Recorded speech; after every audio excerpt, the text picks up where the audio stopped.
ലിതസ്കുനൂ ഇലൈഹാ, നിങ്ങൾ നിങ്ങളുടെ ഇണകളിലേക്ക് സമാധാനപൂർവം ഒത്തുചേരുന്നതിന് വേണ്ടിയാണ്. അല്ലാഹു തആല അതിന് മാനസികമായി ചില അള്ളാഹുവിൻ്റെ അവൻ്റെ കാരുണ്യവും ഇട്ട് തന്നിരിക്കുന്നു. വജഅല ബൈനകും മവദ്ദതൻ വറഹ്മ, നിങ്ങൾക്കിടയിൽ അല്ലാഹു തആല നിങ്ങൾക്കിടയിൽ സ്നേഹവും കാരുണ്യവും അല്ലാഹു ഇട്ട് തന്നിരിക്കുന്നു. അത് പടച്ചോനങ്ങ് തന്നിട്ടുണ്ടെങ്കിൽ പിന്നെ ജീവിതത്തിൽ നിന്ന് മറ്റെല്ലാ മാനദണ്ഡങ്ങളും മാറിപ്പോകും. ആ ഒരു കെട്ടുറപ്പിലായിരിക്കണം വിശ്വാസികളെ, മുഅ്മിനീങ്ങളെ, നമ്മുടെ ഓരോരുത്തരുടെയും ജീവിതം. എന്തെങ്കിലും കുറവുകളോ എന്തെങ്കിലും അസ്വാരസ്യങ്ങളോ ഉണ്ട് എങ്കിൽ അത് തൂത്ത് വൃത്തിയാക്കുവാനുള്ള ഒരു തീരുമാനമാണ് നമ്മൾ എടുക്കേണ്ടത്. പ്രായം തടസ്സമാവില്ല. ഖദീജ റളിയല്ലാഹു അൻഹക്ക് 45 വയസ്സായിരുന്നല്ലോ. പരിശുദ്ധ ഹബീബ് സല്ലല്ലാഹു അലൈഹി വസല്ലമ തങ്ങൾക്ക് 25 വയസ്സായിരുന്നു. നോക്കണം നിങ്ങൾ, അവരുടെ ജീവിതത്തിൽ ഉണ്ടായിരുന്ന സ്നേഹത്തെ പോലെ ഈ ലോകത്ത് മറ്റൊരു സ്നേഹം നമ്മൾ കണ്ടിട്ടുണ്ടോ? ഖദീജ ബീവിയുടെ ചരിത്രം പഠിക്കാത്തവർ, പരിശുദ്ധ ഹബീബ് സല്ലല്ലാഹു അലൈഹി വസല്ലമ തങ്ങളുടെ ജീവിതത്തിൻ്റെ നൈർമല്യമായ ഭാവങ്ങളെ കുറിച്ചറിയാത്തവർ, തങ്ങളുണ്ടാക്കിയ സിനിമകളുടെ പശ്ചാത്തലത്തിൽ ഈ ഒരു ഗാനം കൊണ്ടുവന്നതുപോലും അവർക്കറിയാം.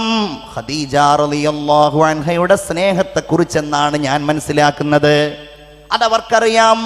ഖദീജ എന്ന പ്രായമേറിയ മഹിളയായ അള്ളാഹുവിൻ്റെ ഹബീബിൻ്റെ പ്രിയപ്പെട്ട സഹധർമ്മിണി ഉണ്ടല്ലോ, അള്ളാഹുവിൻ്റെ റസൂലിനോട് കാണിച്ച ആ സ്നേഹവും ആദരവും, ആ സ്നേഹത്തിൻ്റെ നിറക്കൂട്ടുകൾ ചാലിച്ച അവരുടെ ജീവിതം, അതായിരിക്കണം ഒരുപക്ഷേ ഈ ഗാനം അത്തരം സിനിമകളുടെ മധ്യത്തിൽ കൊണ്ടുവരാൻ അവരെ പ്രേരിപ്പിച്ചിട്ടുണ്ടാവുക.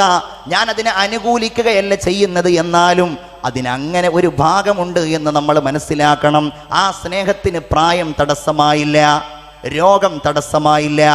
ഹബീബായ മുഹമ്മദുർ റസൂലുള്ളാഹി സ്വല്ലല്ലാഹു അലൈഹി വസല്ലമ തങ്ങൾക്ക് ഒറ്റയ്ക്കിരിക്കണം എന്ന ചിന്ത ഖദീജ ബീവിയുടെ സ്നേഹത്തിന് തടസ്സമായില്ല. സഹോദരിമാരെ, നിങ്ങൾ ആലോചിക്കണം, ഉത്തമയായ ഒരു ഭാര്യ എങ്ങനെയാകണമെന്ന് നമുക്ക് തീരുമാനിക്കണമെങ്കിൽ മഹദിയായ ഖദീജ ബീവി റളിയല്ലാഹു അൻഹയെ ഒന്ന് പരിശോധിച്ചാൽ മതി. ഖദീജ ബീവിയുടെ അടുക്കൽ നിന്ന് മാസങ്ങളോളം അള്ളാഹുവിൻ്റെ ഹബീബ് സല്ലല്ലാഹു അലൈഹി വസല്ലമ തങ്ങൾ ഹിറാ ഗുഹയിൽ പോയി വിട്ടിരിക്കുന്നുണ്ട്. ഖദീജ ബീവി പറഞ്ഞില്ല നിങ്ങൾ പോകരുത്, എനിക്ക് പ്രയാസമാണ് എന്ന് പറഞ്ഞില്ല. ഖദീജ ബീവി ഓരോ ദിവസവും തൻ്റെ പ്രിയപ്പെട്ട ഭർത്താവിനുള്ള ഭക്ഷണം പൊതിഞ്ഞ് ഹിറാ ഗുഹയിലേക്ക് പോയതായി ചരിത്രത്തിൽ നമുക്ക് കാണുവാൻ കഴിയുന്നു.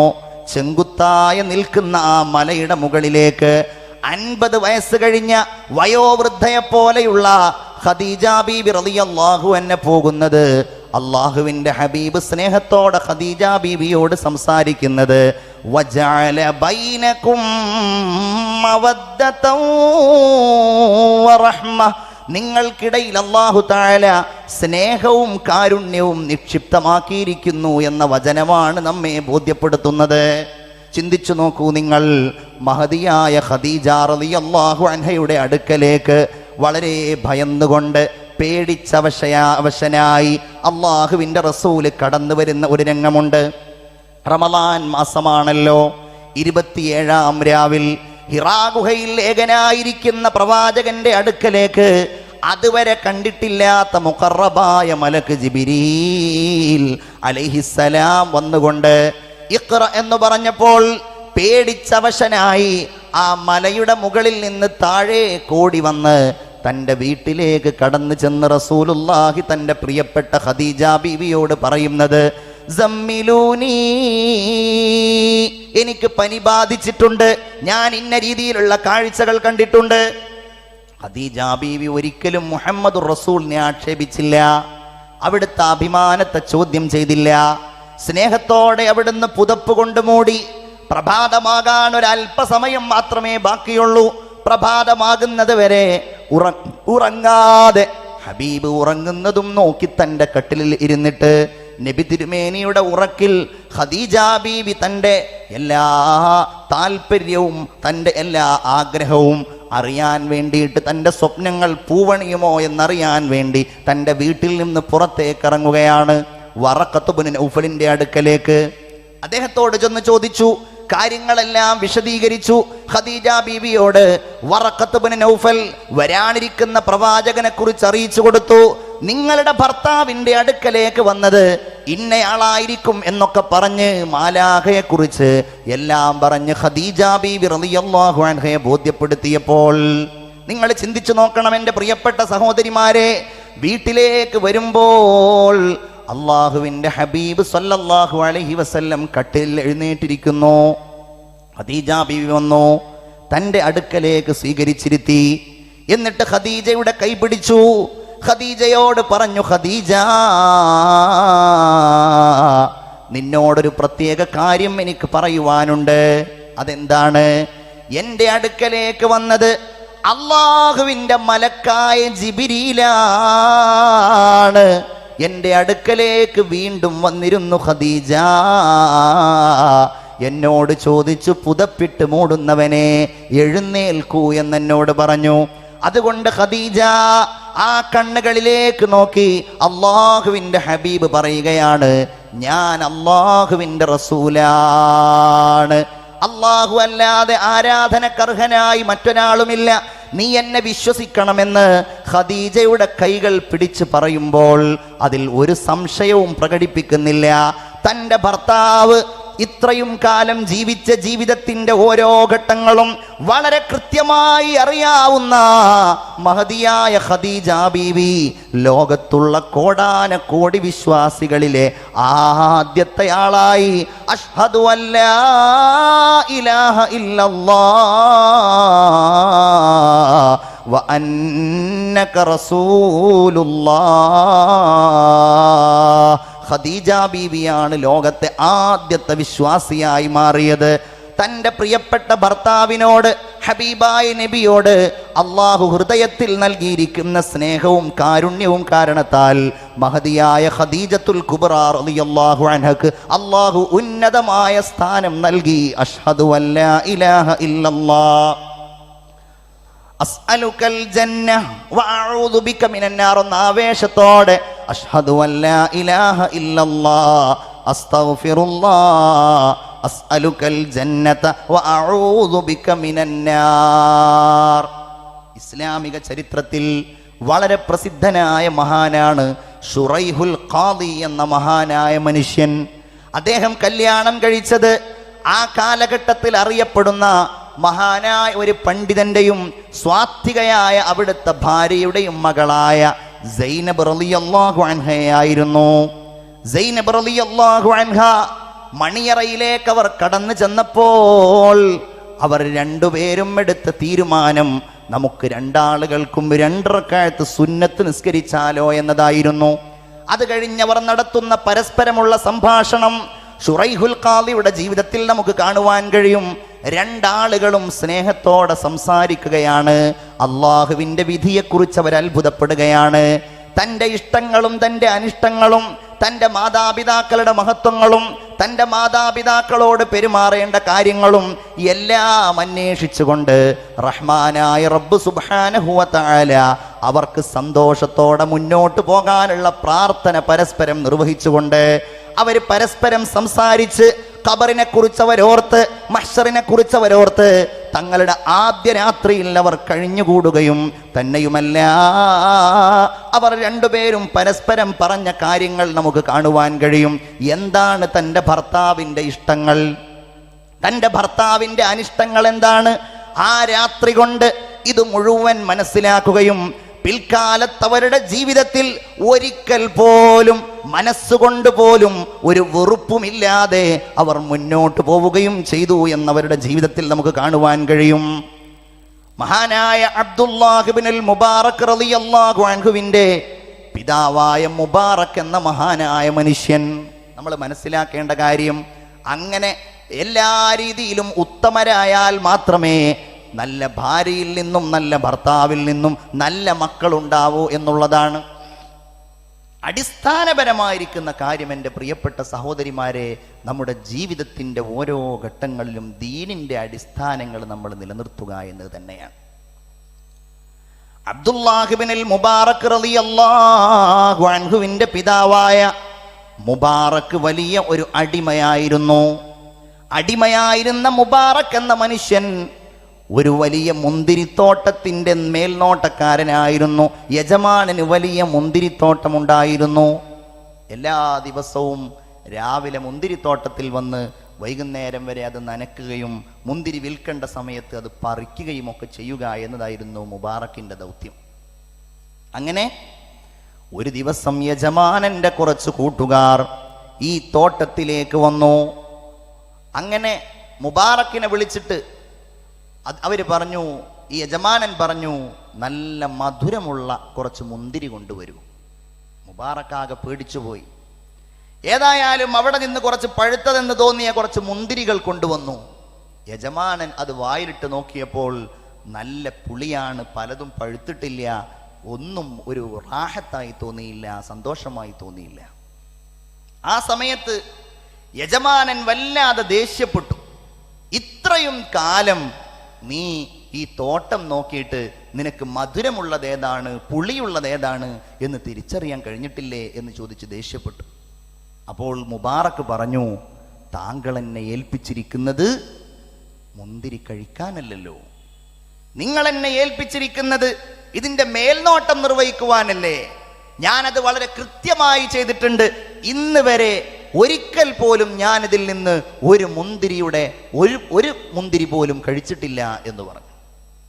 യജമാനൻ വല്ലാതെ അത്ഭുതപ്പെട്ടു. തുടർന്ന് അദ്ദേഹത്തിൻ്റെ ഏറ്റവും വലിയ അന്വേഷണം ഈ അടിമയെക്കുറിച്ചായിരുന്നു. ഇയാളുടെ സ്വഭാവം എങ്ങനെയാണ്, സത്യസന്ധനാണോ, പെരുമാറ്റം എങ്ങനെയാണ്. ആളുകൾ മുബാറക് എന്ന അടിമയെക്കുറിച്ച് യാതൊരു അഭിപ്രായക്കേടും പറഞ്ഞില്ല. അവസാനം ഈ പണ്ഡിതനായ നല്ലവനായ ഈ യജമാനൻ തൻ്റെ മകനെ, തൻ്റെ മകളെ മുബാറക് എന്ന ഈ അടിമക്ക് കല്യാണം കഴിച്ചു കൊടുത്തപ്പോൾ ആ ദമ്പതികളിൽ നിന്ന് വല്ലാത്ത ഒരു സന്താനമുണ്ടായി, ഉന്നതനായ ഒരു മകനുണ്ടായി. കല്യാണം കഴിച്ചു കൊടുക്കാൻ വേണ്ടി തീരുമാനിച്ചപ്പോൾ മുബാറക് അതിന് ഒരുപാട് വിസമ്മതം പ്രകടിപ്പിച്ചു. അദ്ദേഹം പറഞ്ഞു, നിങ്ങൾ എന്തടിസ്ഥാനത്തിലാണ് എനിക്ക് നിങ്ങൾ കല്യാണം കഴിച്ചു തരേണ്ടത്? അപ്പോൾ ഈ പ്രിയപ്പെട്ട ഉപ്പ പറയുകയാണ്, ഇന്നൽ യഹൂദ യുസവ്വിജൂന അലൽ മാൽ, നമുക്കിടയിലുള്ള ജൂതന്മാർ അവരുടെ ധനം അടിസ്ഥാനമാക്കിയാണല്ലോ കല്യാണം കഴിച്ചു കൊടുക്കാറുള്ളത്. മറ്റു ചില ആളുകൾ സൗന്ദര്യം അടിസ്ഥാനമാക്കിയുള്ളവരാണല്ലോ. എന്നാൽ വൽ മുഅ്മിനൂന യുസവ്വിജൂന അലത് തഖ്വാ, വിശ്വാസികൾ തങ്ങളുടെ മക്കളെ കല്യാണം കഴിച്ചു കൊടുക്കാറുള്ളത് തഖ്വയെ അധിഷ്ഠിതമാക്കിയാണ്. അതുകൊണ്ട് മുബാറക്കെ, നിന്നിൽ ഞാനത് കാണുന്നു, എൻ്റെ മകളെ നീ കല്യാണം കഴിക്കണമെന്ന് പറഞ്ഞ് തൻ്റെ മകളെ കല്യാണം കഴിച്ചു കൊടുത്തപ്പോൾ അതിൽ നിന്നാണ് നമ്മൾ ഒരുപാട് ചരിത്രങ്ങൾ സാധാരണ കേൾക്കാറുള്ള മഹാനായ അബ്ദുല്ലാഹിബ്നുൽ മുബാറക് എന്ന മഹാനായ മനുഷ്യനുണ്ടായത്. അദ്ദേഹം ഒരു സൂഫിയായിരുന്നു, വലിയ മഹാനായിരുന്നു. എൻ്റെ പ്രിയപ്പെട്ടവരെ, ജീവിതകാലം മുഴുവൻ അല്ലാഹു തമ്പുരാൻ നമുക്ക് സമ്മാനിക്കുന്ന ഈ സഹധർമ്മിണിയുണ്ടല്ലോ, അത് നമുക്ക് ലഭ്യമായാൽ ഹബീബായ റസൂലുള്ളാഹി സ്വല്ലല്ലാഹു അലൈഹി വസല്ലമ തങ്ങൾ പറഞ്ഞത്, മൻ റസഖഹുല്ലാഹു റഅതൻ സ്വാലിഹാ, ഒരാൾക്ക് അല്ലാഹു തആല നല്ല ഒരു പെണ്ണിനെ ഭാര്യയായി നൽകിയാൽ ഫഖദ് അആനഹുല്ലാഹു അലാ ശത്രി ദീനിഹി, അവന്റെ ദീനിന്റെ പകുതിയെ അല്ലാഹു സഹായിച്ചിരിക്കുന്നു. അവന്റെ ജീവിതത്തിൽ ഇനി ദീനുണ്ടാകും. അവന്റെ ജീവിതത്തിന്റെ ഓരോ മാർഗങ്ങളിലും ദീനിയായിരിക്കുന്ന കാര്യങ്ങൾക്ക് മാർഗനിർദ്ദേശം നൽകാനുള്ള ആളായി. ഇനി അവന്റെ ഭാഗത്ത് നിന്നുള്ള ആ നന്മകൾ കൂടെ പൂർണ്ണമായാൽ മതി, എന്നാൽ അവന്റെ ദീൻ സമ്പൂർണമാകും. ഫല്യത്തഖില്ലാഹ ഫിസ്സുലുസിൽ ബാഖി ഫിശ്ശത്രിൽ ബാഖി, ബാക്കിയുള്ള ആ ഭാഗത്തിൽ അവൻ അല്ലാഹുവിനെ സൂക്ഷിക്കട്ടെ എന്ന് സയ്യിദുനാ മുഹമ്മദ് മുസ്തഫ ഒന്ന് ആവേശത്തോടെ അഷ്ഹദു അല്ലാ ഇലാഹ ഇല്ലല്ലാഹ് അസ്തഗ്ഫിറുല്ലാഹ് അസ്അലുകൽ ജന്നത വഅഊദു ബിക മിനന്നാർ. ഭർത്താവിനെ നേർമാർഗത്തിലേക്ക് നയിക്കാൻ കഴിയുന്ന ഒരു ഇണയെക്കുറിച്ചാണ് മുഹമ്മദ് മുസ്തഫ സല്ലല്ലാഹു അലൈഹി വസല്ലം ഈ പറഞ്ഞത്. അതല്ലാതെ ഭർത്താവിൻ്റെ ഉള്ള ദീനും കൂടെ കളയുന്ന ഭാര്യയെക്കുറിച്ചല്ല. ശ്രദ്ധിക്കണം. ഹിന്ദു ബിന്ദു ഉതുബ, എൻ്റെ പ്രിയപ്പെട്ടവരെ, മറക്കാൻ കഴിയില്ലല്ലോ നമുക്ക്. ഉഹദിന്റെ പോർക്കളത്തിൽ ഹബീബായ റസൂലുള്ളാഹിയുടെ പ്രിയപ്പെട്ട കൊച്ചാപ്പയായിരുന്ന മൂത്താപ്പയായിരുന്ന ഹംസത്ത് ഇബ്നു അബ്ദുൽ മുത്തലിബ് റളിയല്ലാഹു അൻഹുവിന്റെ കരൾ കീറിപ്പറിച്ചത് ചവച്ചു തുപ്പിയ ഹിന്ദ് എന്ന പെണ്ണ് പക്ഷേ മുസ്ലിമായി ഏറ്റവും ഉത്തമയായി മാറി. അള്ളാഹുവിന്റെ റസൂലിന് സഹായം നൽകുന്ന ആളായി മാറി. സ്വഹാബി വനിതമാർക്കിടയിൽ എല്ലാ രംഗത്തും മുന്നിൽ നിൽക്കുന്ന ഒരു വോളണ്ടിയറെ പോലെ പ്രവർത്തിക്കുന്ന ഒരു മഹിതയായ മഹിളയായി മാറി. മഹദിയായ ഹിന്ദു ബിന്ദു ഉതുബ എന്ന മഹദി. ഹബീബായ റസൂലിന്റെ കാലശേഷം യർമൂക്ക് എന്ന് പറയുന്ന വളരെ പ്രസിദ്ധമായ ഒരു പോരാട്ടം സംഭവിച്ചു. ഖുറൈശ് മുസ്ലിങ്ങൾ എണ്ണത്തിൽ കുറവാണ്, ശത്രുക്കളുടെ എണ്ണമാണെങ്കിലോ ലക്ഷക്കണക്കിനാണ്. അംഗബലമില്ല, ആയുധബലമില്ല, പക്ഷേ വിശ്വാസബലം കൊണ്ടാണ് മുസ്ലിങ്ങൾ ആ യുദ്ധത്തിൽ പങ്കെടുക്കുന്നത്. പക്ഷേ പോരാട്ടത്തിൽ പലപ്പോഴും പരാജയം സംഭവിച്ചു. ആ ഭീതിയിൽ മുസ്ലിങ്ങളായ കുതിരപ്പടയാളികൾ യുദ്ധമുഖത്ത് നിന്ന് ഓടിപ്പോവുകയാണ്. യുദ്ധത്തിനിടയിൽ നിന്നവർ പിറകോട്ട് മാറി ഓടിപ്പോകുമ്പോൾ ഹിന്ദ് കാണുന്നു, ഓടിപ്പോകുന്നവരുടെ കൂട്ടത്തിൽ തൻ്റെ പ്രിയപ്പെട്ട ഭർത്താവായ അബൂ സുഫിയാനുമുണ്ട്. ഹിന്ദ് ഓടുകയാണ്, ഒരു കുതിരയുടെ മുകളിൽ കയറി അബൂ സുഫിയാന്റെ പിന്നാലെ പോയി. അബൂ സുഫിയാന്റെ മുന്നിൽ നിർത്തിയിട്ട് തൻ്റെ കയ്യിലുണ്ടായിരുന്ന വലിയ ഒരു വടി കൊണ്ട് അബൂ സുഫിയാന്റെ കുതിരയുടെ മുമ്പിൽ ഒരൊറ്റ അടി അങ്ങ് വെച്ചു കൊടുക്കുകയാണ്. കുതിര അവിടെ നിന്നു. അബൂ സുഫിയാൻ തൻ്റെ ഭാര്യയെ കണ്ടു. ഭാര്യ ഉറക്കെ വിളിച്ചു ചോദിക്കുകയാണ്, നിങ്ങൾ എങ്ങോട്ടാണ് ഈ പോകുന്നത്? സ്വർഗത്തിൽ നിന്നാണോ നിങ്ങൾ ഓടിപ്പോകുന്നത്? രക്തസാക്ഷിത്വത്തിൽ നിന്നാണോ നിങ്ങൾ ഓടിപ്പോകുന്നത്? നിങ്ങൾ തിരിച്ചു വരൂ, നിങ്ങളുടെ ധീരത ഞങ്ങളൊന്ന് കാണട്ടെ. അബൂ സുഫിയാനെ ഓടിച്ചു. അത് കണ്ടപ്പോൾ മുസ്ലിങ്ങൾ ഓടി. കുതിരപ്പടയാളികൾ തിരിച്ച് ശത്രുക്കൾക്കെതിരായി ചെന്നു. ഈ കാഴ്ച ഇങ്ങനെ കണ്ട മഹാനായ സുബൈർ ഇബ്നുൽ അവ്വാം, സ്വർഗം കൊണ്ട് സന്തോഷ വാർത്ത അറിയിക്കപ്പെട്ട ആ മഹാനായ സ്വഹാബി പറയുകയാണ്, ഈ കാഴ്ച കണ്ടപ്പോൾ ഞങ്ങളുടെ കണ്ണുകൾ നിറഞ്ഞുപോയി. കാരണം ഞങ്ങൾ ഓർത്തുപോയത് ഉഹദിന്റെ താഴ്വാരത്തില് ഞങ്ങളെല്ലാം പരാജയപ്പെട്ട് ഞങ്ങളുടെ കൂട്ടത്തിൽപ്പെട്ട 70ഓളം വരുന്ന ആളുകൾ ക്രൂരമായി കൊല ചെയ്യപ്പെട്ട് അവരുടെ കുടൽമാല പുറത്തു ചാടപ്പെട്ട് അള്ളാന്റെ ഹബീബിനോടുകൂടെ നിരാശരായി, ഒന്നും മിണ്ടാൻ കഴിയാതെ ക്ഷീണിച്ചവശരായി ഉഹദിന്റെ താഴ്വാരത്തിൽ തലയും താഴ്ത്തി ഞങ്ങൾ ഇങ്ങനെ ഇരിക്കുന്നത് ആ സമയത്ത് ഞങ്ങൾ ഓർത്തുപോയി എന്ന് മഹാനായ സുബൈർ ഇബ്നുൽ അവ്വാം റളിയല്ലാഹു അൻഹു പറയുകയാണ്. എൻ്റെ പ്രിയപ്പെട്ട സഹോദരിമാരെ, നമ്മളുടെ പ്രിയപ്പെട്ട ഭർത്താക്കന്മാരെ, നമ്മളുടെ പ്രിയപ്പെട്ട ഇണകളെ നന്മയുടെ മാർഗത്തിലേക്ക് എത്തിക്കുക എന്ന വലിയ ഒരു ഉത്തരവാദിത്തം ഞാനും നിങ്ങളും നിങ്ങൾ നിർവഹിക്കേണ്ടതായിട്ടുണ്ട്. അവരെ എല്ലാ ദുഷിച്ച മാർഗങ്ങളിൽ നിന്നും അകറ്റി നിർത്താൻ, അവരെ നിസ്കാരത്തിൻ്റെ കാര്യങ്ങൾക്ക് പ്രേരിപ്പിക്കാൻ, അവരെ സൽക്കർമ്മങ്ങളുടെ കാര്യത്തിലേക്ക് വഴി നടത്താൻ നമ്മൾ എത്ര ആളുകൾ തയ്യാറാകാറുണ്ട് എന്നാണ് എനിക്ക് ചോദിക്കാറുള്ളത്. സഹോദരിമാര്, യുവതികളുണ്ടാവും, കല്യാണം കഴിഞ്ഞ് കുറച്ച് സമയം കഴിഞ്ഞവരുണ്ടാകും, ചെറുപ്പക്കാർക്ക് ചില ചാപല്യങ്ങൾ ഉണ്ടാകും. ആ ചാപല്യങ്ങൾ കാരണത്താൽ പ്രഭാത നിസ്കാരത്തിന് സുബ്ഹ് നിസ്കരിക്കാതെ ഉറങ്ങുന്നവരുണ്ടാകും. ചെറുപ്പക്കാർക്കിടയിൽ മാത്രമല്ല, അത് വലിയ ആളുകൾക്കിടയിലും ഉണ്ടാകും. അതിനെ നിർവഹിക്കാൻ അവരെ ബോധ്യപ്പെടുത്തേണ്ട ഒരു ഉത്തരവാദിത്തം നിർവഹിക്കേണ്ടവരാണ് നിങ്ങൾ. അവരെ സുബ്ഹിക്ക് എഴുന്നേൽപ്പിച്ച് പള്ളിയിലേക്ക് പറഞ്ഞേക്കേണ്ടവരാണ് നിങ്ങൾ. നിങ്ങൾ അവർക്ക് ഭക്ഷണം ഉണ്ടാക്കി കൊടുക്കേണ്ടവർ മാത്രമല്ല, നിങ്ങൾ അവർക്ക് അവരുടെ വസ്ത്രങ്ങൾ അലക്കി കൊടുക്കേണ്ടവർ മാത്രമല്ല, നിങ്ങൾ അവരുടെ വീടുകൾ അടിച്ചു വാരേണ്ടവർ മാത്രമല്ല, നിങ്ങൾ അവർക്ക് സ്നേഹം എന്ന് പറയുന്നതിൻ്റെ ചില മാനദണ്ഡങ്ങളായി ഞാൻ ഈ പറയുന്ന ചില കാര്യങ്ങൾ ഒരു നിർബന്ധം പോലെ ചെയ്യേണ്ടവർ മാത്രമല്ല, നിങ്ങൾ അവരെ നിസ്കരിപ്പിക്കണം, നിങ്ങൾ അവരെ സക്കാത്ത് കൊടുക്കാൻ പ്രേരിപ്പിക്കണം, നിങ്ങൾ അവരെ സ്വതക്ക ചെയ്യാൻ പ്രേരിപ്പിക്കണം. അതിനേക്കാളൊക്കെ ഉപരിയായി നിങ്ങൾ അവരെ കൊണ്ടുപോകണം മക്കത്തേക്ക്. എനിക്കറിയാം, എത്രയോ പ്രിയപ്പെട്ട സഹോദരിമാരെ എനിക്കറിയാം. എൻ്റെ നാടിൻ്റെ അടുക്കലുള്ള വൃദ്ധയായ ഒരു സ്ത്രീ എൻ്റെ വല്യമ്മയുടെ അടുക്കൽ വന്ന് എപ്പോഴും ഇങ്ങനെ ഹജ്ജിന് പോകാനുള്ള അവസരം പറയാറുണ്ട്. എനിക്കൊന്ന് ഹജ്ജിന് പോകാനുള്ള അവസരമില്ലല്ലോ, എനിക്കൊന്ന് ഹജ്ജിന് പോകാനുള്ള അവസരമില്ലല്ലോ. മരിച്ചുപോയ എൻ്റെ വല്യമ്മയോട് ഈ സ്ത്രീ ഇടക്കിടക്ക് വന്നിട്ട് അവസാനം ഈ സ്ത്രീയുടെ വീട്ടിൽ നിന്ന് അവരുടെ ഉപ്പയുടെ അനന്തരാവകാശം കിട്ടിയപ്പോ എൻ്റെ വല്യമ്മ ആ സ്ത്രീയോട് പറഞ്ഞു, എത്രേ, നിങ്ങൾ നിങ്ങളുടെ ആ സ്ഥലം അങ്ങ് വിൽക്കൂ, എന്നാൽ നിങ്ങൾക്ക് മാത്രമല്ലല്ലോ നിങ്ങളുടെ ഭർത്താവിനും കൂടെ ഒരുമിച്ച് ഹജ്ജിന് പോകാമല്ലോ. എന്നിട്ട് സമ്പത്തില്ലാത്ത തൻ്റെ പ്രിയപ്പെട്ട ഭർത്താവിനെ ഈ സ്ത്രീ തൻ്റെ സ്വത്ത് മുഴുവൻ വിറ്റിട്ട് ഹജ്ജിന് കൊണ്ടുപോയ കഥ എൻ്റെ വീട്ടിൽ എൻ്റെ വല്യമ്മ എന്നോട് പറഞ്ഞത് ഞാൻ ഓർക്കുകയാണ്. എന്നതുപോലെ അതിനുള്ള മാർഗം എന്താണോ, അതിനുള്ള മാനദണ്ഡം എന്താണോ, അതിന് നമ്മുടെ പ്രിയപ്പെട്ട ഭർത്താവിനെ പ്രേരിപ്പിക്കുക എന്ന ഒരു ഉത്തരവാദിത്തം നിർവഹിക്കേണ്ടവരാണ് പ്രിയപ്പെട്ടവരെ നമ്മൾ. നമ്മുടെ ഭർത്താവ് പലിശ വാങ്ങുന്നവനാവരുത്, നമ്മുടെ ഭർത്താവ് പലിശ കൊടുക്കുന്നവനാവരുത്, നമ്മുടെ ഭർത്താവ് ജനങ്ങളോട് മോശമായി പെരുമാറുന്നവനാകരുത്, നമ്മുടെ ഭർത്താവ് അയൽവാസിയോട് സംസ്കാരമില്ലാതെ ഇടപെടുന്നവനാവരുത്.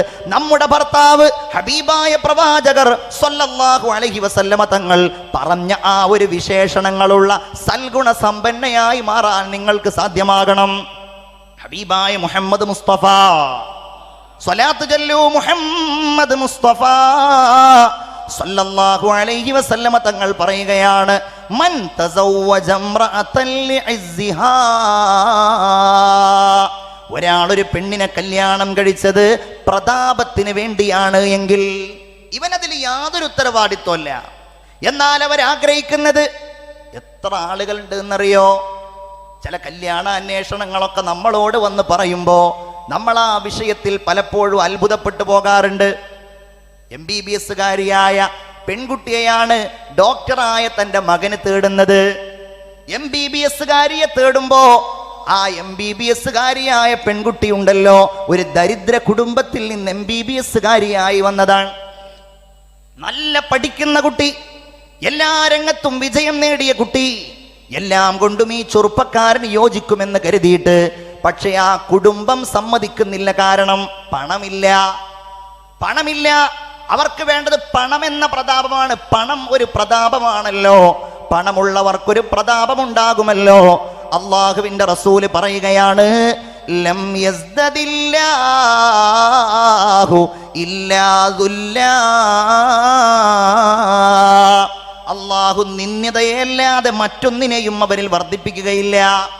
അതുപോലെ വമൻ തസവ്വജഹാ ലിമാലിഹാ, ഒരാള് ഒരു പെണ്ണിനെ കല്യാണം കഴിച്ചത് അവളുടെ ധനം ആഗ്രഹിച്ചുകൊണ്ടാണ് എങ്കിൽ ലം യസ്ദദുല്ലാഹു ഇല്ലാ ഫഖറാ, അല്ലാഹു ദാരിദ്ര്യത്തെ അല്ലാതെ മറ്റൊന്നും അവരിൽ വർദ്ധിപ്പിക്കുകയില്ല. അല്ലാഹു നമ്മളെയൊക്കെ കാത്തുരക്ഷിക്കുമാറാവട്ടെ. ഒരാൾ തറവാട് നോക്കിയോ അതല്ലെങ്കിൽ ആ പെണ്ണിന്റെ സൗന്ദര്യം നോക്കിയോ ആണ് എങ്കിൽ താഴ്ചയല്ലാതെ മറ്റൊന്നും ആ മനുഷ്യൻ അല്ലാഹു തആല നൽകില്ല. എന്നാൽ നമ്മുടെ ലക്ഷ്യതായിരിക്കണം, ഇപ്പോഴുള്ള നമ്മുടെ മാനസികാവസ്ഥ അതായിരിക്കണം. അല്ലാഹു തൗഫീഖ് നൽകുമാറാകട്ടെ. നന്നായിട്ട് ആമീൻ പറയൂ. എന്തുകൊണ്ടെന്നാൽ ഇത് ഞാൻ പറയുമ്പോൾ നമ്മൾ ചിന്തിക്കേണ്ട കാര്യങ്ങളുണ്ട്. റസൂലുള്ള പറയാണ്, വമൻ തസവ്വജ ഇംറഅതൻ, ഒരാളൊരു പെണ്ണിനെ കല്യാണം കഴിച്ചത് ലം യുരിദ് ബിഹാ ഇല്ലാ അയ്യഗുല്ല ബസറഹു വയഹ്ഫള ഫർജഹു. കല്യാണം കഴിച്ചത് എന്തിനാണ്? തൻ്റെ കണ്ണിനെ ഹറാമിൽ നിന്ന് ചിമ്മാനാണ്, തൻ്റെ ഗുഹ്യസ്ഥാനത്തെ നിഷിദ്ധമായ കാര്യങ്ങളിൽ നിന്ന് കാത്തു രക്ഷിക്കാൻ വേണ്ടിയാണ്. അല്ലാഹുവേ, ഞങ്ങളെ നീ കാത്തു രക്ഷിക്കണേ അല്ലാ. നല്ല ദ്വാരക്കേണ്ട കാലഘട്ടമാണ്. പ്രത്യേകിച്ച് സോഷ്യൽ മീഡിയ സജീവമായപ്പോൾ, ഇന്റർനെറ്റ് സൗകര്യങ്ങൾ സജീവമായപ്പോൾ നമ്മൾ സ്വർഗത്തിൽ നമ്മുടെ പ്രിയപ്പെട്ട ഭർത്താവിനും ഭാര്യയ്ക്കും ഉണ്ടാകുന്ന ആ ഒരു ഉന്നതമായ കാര്യങ്ങളെ നമ്മൾ മറന്നുപോയിരിക്കുകയാണ്. ഖുർആൻ ഇങ്ങനെ നോക്കിയാൽ അല്ലേ,